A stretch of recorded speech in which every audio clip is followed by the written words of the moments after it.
Good evening and welcome to my channel. Tonight we'll be reading The Dove Grey Mask by Nicholas Leonard, read with permission from the author. No one saw me awkwardly persevere into that mysterious masquerade where strangers waltzed. How dim the chandelier, with moonbeams that our phone screens used to make, revealed nobody's mask was dyed the same.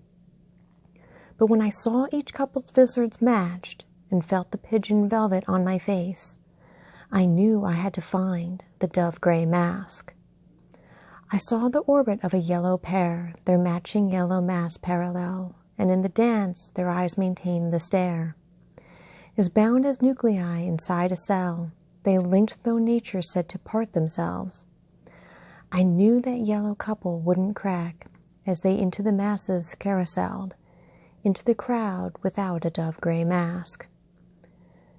My mask is grey as David's statue's tears. I almost went to tear it off my face. I thought I was a victim of malware. A virus turned my mask another shade that wasn't originally dove grey. Though all the color in my cheeks surmassed into a pink no fabric replicates, I knew I had to find the dove grey mask.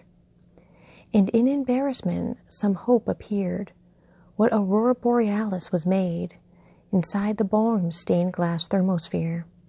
The other wearer of my mask was late, I thought, or looking for me somewhere strange, inside a library upstairs, or back inside the crooked woods where fog is laid, where fog's enticed to touch her dove grey mask. Her figment figure at a foggy pier, about to board Sharon's skiff by mistake. A road where her horse too quickly reared, where unidentified her body lays. Or standing in the crowd I scan in vain, condemned from moving till we meet at last.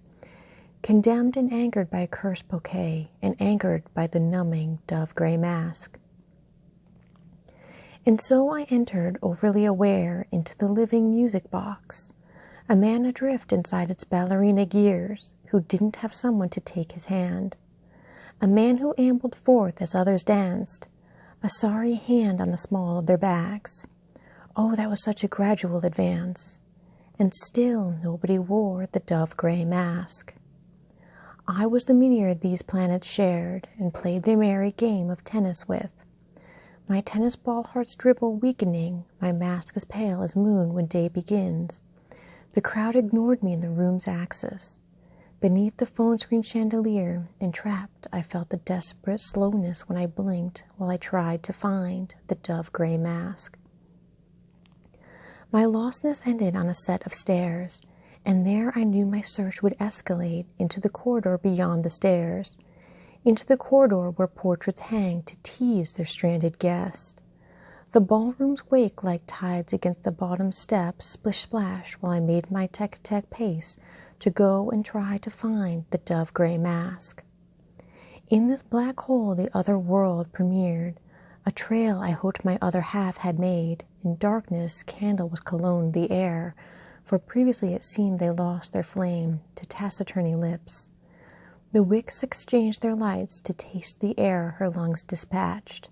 That scent, the candle's final words remained, perhaps the fragrance of the dove grey mask. By now my perspiration overbeared, as sweat the faint beginnings of a stain of which I hoped my partner wouldn't care. I'm looking to and fro, my hair uncame, a frontal lock rebounding out of place that only she was meant to pile it back. The curl would fit her finger like a ring, for both of us had on the dove grey mask.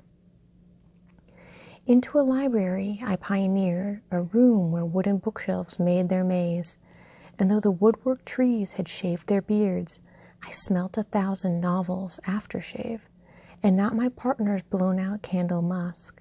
But still I paced the aisles, looking back to see if she'd be reading all the authors' names in search of mine to find the dove grey mask.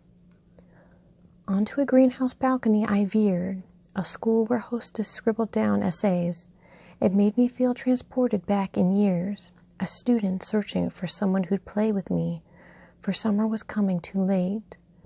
my school-bell heart about to ring at last, a delinquent about to graduate, about to find who wore the dove-gray mask. Out here the roses shared their final tear in gardens huddled like the Grecian fates, and that is where I saw her standing there, and that is when I knew I was too late. For only the dead possess her restraint, the patience that her living soulmate lacked, because I sprinted to her and she stayed, a ghost who had to wear the dove-gray mask. I stripped my mask in one alarming tear, and let the roses wear what I disdained. Her listless mouth was gritted teeth despaired, a woman's ghost who had nothing to say. I cringed, and the world had nothing to say, because I knew our lips would never latch. Was that the smile Mona Lisa gave? Was that my soulmate in the dove-gray mask? Still I hugged the dying atoms that was my dear, and felt her ice-bath flesh fade and fade, and knew this was what goosebumps bloom into while my body yearned to fade the same. Within my arms her slow malfunctions came as her ghost attempted to hug me back. She froze. She twitched. Her movements were delayed, manipulated by the dove-gray mask. What smelled the coffee-colored soil aired, thought sweat beneath my shirt forsaked. The water for the roses was elsewhere, or did those flowers self-immolate? And that's the wet and earthy smell I hate, the muggy night that snuffed the candle wax aroma that I thought my love would have, the scent of her who wore the dove-gray mask. I know, my love, thy vanishing is near, but try to dance with me like them. I begged, oh, but something about her changed. She didn't recognize me anymore because I flung my dove-gray mask away.